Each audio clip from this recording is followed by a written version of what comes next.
नमस्कार, स्वागत है मैं मनीष और आप देख रहे हैं मेरे साथ रिपोर्टिंग टाइम। कैमरे के पीछे आज मेरा साथ दे रहे हैं अभिषेक जोशी। आज बात करेंगे देवभूमि दर्शन की इस यात्रा में उत्तराखंड के बारे में।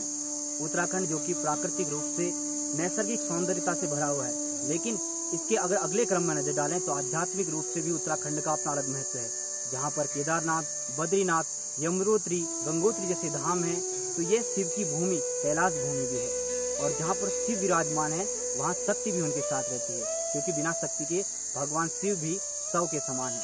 तो इस यात्रा में हम आज आपको लेकर आए हैं देवभूमि उत्तराखंड के चंपावत जिले में। चंपावत से 28 किलोमीटर दूर पर स्थित है लड़ीधुरा मंदिर।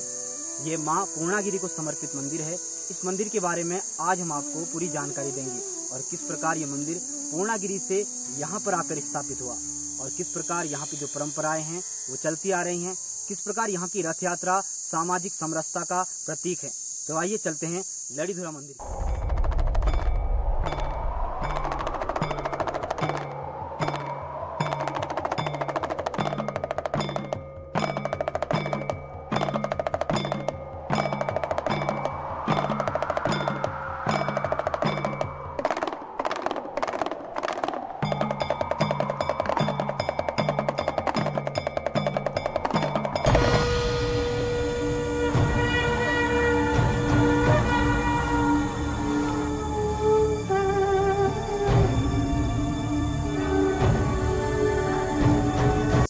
जयंती मंगला काली भद्रकाली कपालिनी दुर्गा क्षमा शिवा धात्री स्वाहा स्वधा नमोस्ते। अर्थात ये माँ सबका मंगल करने वाली है। और हम माँ लड़ीधुरा की इस प्रांगण पे पहुंच चुके हैं, जहाँ पे आप पीछे देख रहे हैं भव्य मंदिर माँ का ये है।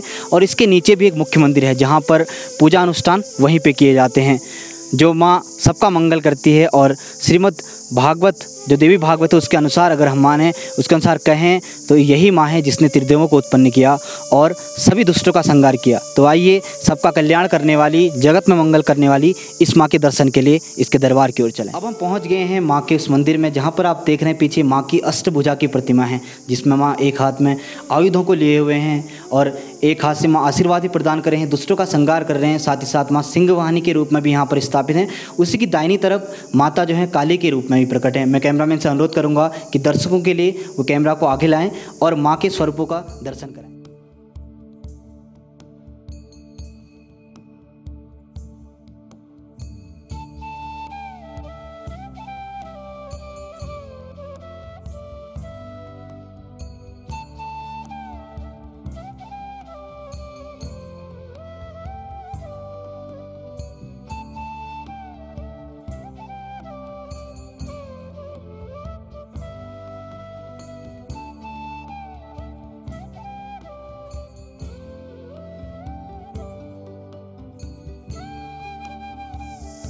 अब हम नीचे मुख्य मंदिर की ओर जा रहे हैं। यहाँ से रास्ता जो नीचे की तरफ जाता है और पीछे जो है वो वैकल्पिक मंदिर है, जिसमें पूजा अर्चना के लिए जो व्यवस्थाएं की गई हैं, क्योंकि माँ का जो निवास स्थान है वो ऊंचे पहाड़ों पे होता है और नीचे इतनी व्यवस्था है नहीं कि पूरी तरह जो अखंड ज्योत है वो जलाई जा सके। नीचे भी पूजा अर्चना होती है और भक्तगण वहाँ पे आते हैं, दुर्गा सप्तशती का पाठ यहाँ पे किया जाता है। तो आइए मेरे साथ जो माँ का मुख्य मंदिर है,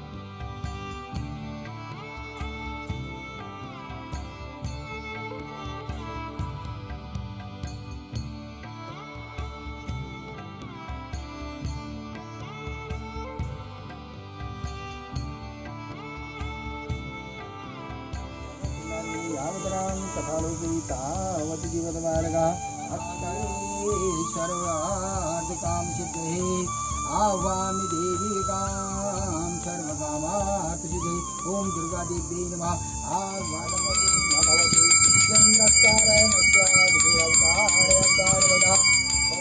अब हम मुख्य मंदिर पे हैं, जहाँ पे बताया जाता है कि यहाँ पे सती के जो नाभि का अंश है उसके रूप में यहाँ पे पूजा की जाती है।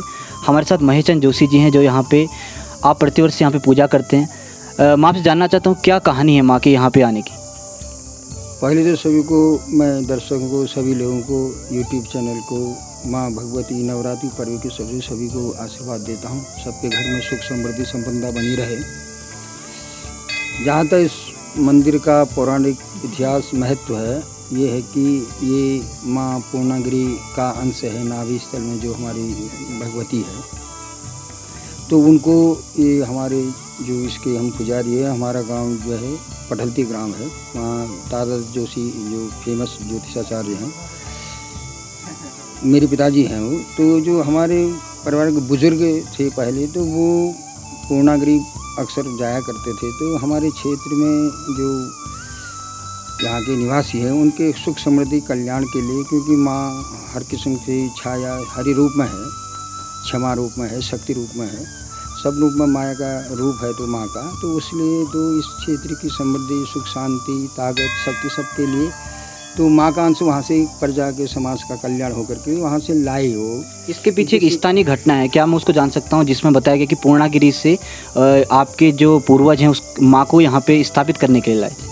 हाँ, वो वहाँ से एक अपना ताम्र वहाँ से लेकर के माँ के अंश में विग्रह के रूप में माँ की अनुमति से वहाँ से लाए। तो वहाँ से तभी सड़क मार्ग वाहन आने जाने की सुविधा नहीं थी, तो पदयात्रा करते करते इसी मंदिर के नीचे को एक स्थान है, नौला है वहाँ, जिसमें जल का जो स्रोत होता है, तो बल्कि खिन्नौला उसको नाम से जानते हैं। तो वहाँ विश्राम किया, कुछ लंका के लिए अपना गए। तो तब तक जो पात्र अपने आप माँ के प्रभाव से, उससे, क्योंकि जो माँ का स्वभाव है सत्य है कि जो खप्पर वाली, तो खप्परों में यानी ऊंचे ऊंचे पर्वतों में रहने वाली है, तो उस नेचर के हिसाब से माँ अपने आप वहाँ से आकर के इस स्थान पर, जो नाभि स्थान है, तो यहाँ पर विराजमान होगी। और उनसे ये कहा कि मैं वहाँ नहीं आऊँगी आपके, क्योंकि हमारे पूर्व अपने गाँव ले जा रहे थे, बोला उधर नहीं आऊँगी, यहीं आकर के आप लोग हमारी इस वर्ष जो है पूजा करना। तो मैं पूरे इस क्षेत्र की सब सुख समृद्धि सब उसको बनाए रखा। हमारे साथ एक श्रद्धालु हैं जो कि यहाँ से 14 किलोमीटर दूर लोहाघाट से आए हुए हैं। आइए उनसे बात करते हैं। क्या नाम है आपका?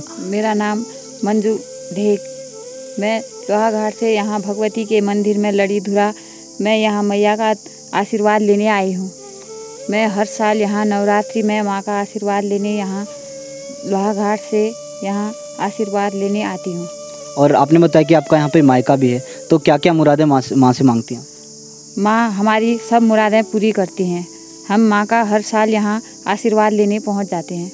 तो प्रत्येक वर्ष यहाँ पे श्रद्धालु आते हैं। इसी प्रकार नवरात्रों में माँ सबकी मुरादें पूरा करती है। और आपकी भी माँ है रंजीत सिंह अधिकारी, जो कि बाराकोट ग्राम सभा से हैं और यहाँ पे पूजन के लिए आते हैं। क्या क्या मान्यताएं हैं माँ की यहाँ पे, और कितने वर्ष में कितनी बार यहाँ पर पूजा होती है? अरे वर्ष में 2 बार होती हैं, 2 नवरात्रि होती हैं, 2 बार 6 महीने में, और 2 बार होती है पूजा साल में। और किस तरह के अनुभव आपके हैं? माँ ने किस प्रकार से आपके ऊपर कृपा दृष्टि दी है माँ के द्वारा? माँ की तो निराली वह है, निराली ठहरी माँ, तो उसकी तो अनेक रूप ठहरी, और उसकी छाया बहुत, छत्र छाया बहुत, उसकी तो ठहरी, माँ की तो ठहरी छत्र छाया। तो आपने देखा कि इस क्षेत्र में ऐसे ही लोगों के ऊपर विश्वास है कि माँ सबका कल्याण करने वाली है, और माँ इसी प्रकार सबका साथ है कल्याण सिंह अधिकारी जी, जिनके ऊपर दैवी शक्तियाँ जो थी प्रकट हुई, और साथ ही देवी रथों पर भी विराजमान होते हैं। मैं आपसे जानना चाहूँगा, कब से आप देवी की सेवा कर रहे हैं? जी, मैं 17 साल की उम्र में मेरे को देवी का जो है अवतार हो गया था। उसके बाद मैं निरंतर उनकी सेवा में लगा हुआ हूँ। जो हमारे 3 गाँव के जो जनता जनार्दन है, वो सब अपने मतलब माँ के एकता के प्रतीक अपना मतलब पीढ़ी दर पीढ़ी ये हमारे समाज में चलते आया है, और उस हिसाब से सामाजिक एकता का प्रतीक तीनों गांव की हमारी जनता सब देवी रथों को यहाँ मतलब विराजमान करते हुए उनका जो है उनको यहाँ तक लाती। तो यही है कि इन रथों का जो प्रतीक है, जिनको कंधों पे रख करके लाते हैं जो माँ के भक्त हैं, इनके बारे में भी अगर एक प्राकृतिक रूप से अगर सोचें तो इसका एक ये भी उद्देश्य हो सकता है कि कैसे 3 गांव की जनता को एक साथ जोड़ा जाए और कैसे जो सामाजिक समरसता है वो बनी रहे। तो आइए अब देखते हैं वो वीडियो जिसमें ये रथ यात्रा का आगमन हो रहा है।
तो ये थी हमारी खास पेशकश जो कि लड़ीधुरा मंदिर के लिए हमने बनाई थी और देवभूमि दर्शन का ये पहला एपिसोड था। ऐसे हम आगे भी अन्य देवभूमि के मंदिरों में जाकर के आपको वहाँ के स्थानीय मान्यताओं और उसके पौराणिक और ऐतिहासिक महत्व को बताते रहेंगे।